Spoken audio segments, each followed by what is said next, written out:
மும்பை மற்றும் டெல்லி அணிகளுக்கு இடையேயான போட்டியில் மும்பை அணி 59 ரன்கள் வித்தியாசத்தில் வெற்றி பெற்றுள்ளது.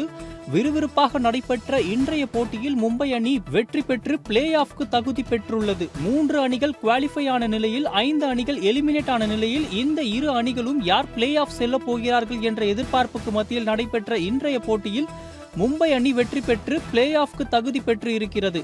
இந்த ஆண்டு IPL தொடக்கத்தில் தடுமாற்றத்தை தழுவினாலும் அடுத்தடுத்த போட்டிகளில் கடப்பாறை அணி என்றால் யார் என்று நிரூபித்து இருக்கிறது மும்பை அணி. மும்பை வான்கடே மைதானத்தில் நடைபெற்ற இன்றைய போட்டியில் டாஸ் வென்ற டெல்லி அணி பவுலிங்கை தேர்வு செய்தது. இதனை அடுத்து மும்பை அணி களமிறங்கியது.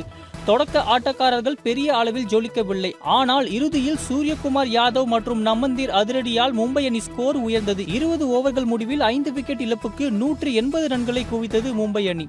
குறிப்பாக கடைசி 2 ஓவர்களில் மும்பை அணி சிக்சர்கள், பவுண்டரிகள் என வான வேடிக்கைகளை காட்டி அசத்தி டெல்லி அணியை மிரட்டியது. 181 ரன்கள் என்ற இலக்கை நோக்கி களமிறங்கியது டெல்லி அணி. அடுத்தடுத்து விக்கெட்டுகள் பறிகொடுத்ததால் தடுமாறியது. டூப்ளசிஸ், KL ராகுல், அபிஷேக் போரல், விப்ரஜ் நிகம், ஸ்டப்ஸ் ஆகியோர் சொற்ப ரன்களில் ஆட்டமிழந்தனர். இதனால் டெல்லி அணி ஒரு மிகப்பெரிய தடுமாற்றத்தை தழுவியது. அதிகபட்சமாக டெல்லி அணியை பொறுத்தவரை ரிஸ்வி 39 ரன்களை குவித்தார். முக்கியமான ஒரு போட்டியில் 121 ரன்களுக்கு அனைத்து விக்கெட்டுகளையும் இழந்து டெல்லி அணி இந்த தோல்வியை தழுவி இருக்கிறது. இதனை அடுத்து பிளே ஆஃப் சுற்றுக்கு தகுதி பெறும் வாய்ப்பை இழந்திருக்கிறது. குஜராத், பெங்களூரு, பஞ்சாப், மும்பை ஆகிய 4 அணிகள் பிளே ஆஃப் சுற்றுக்கு தகுதி பெற்று இருப்பது குறிப்பிடத்தக்கது.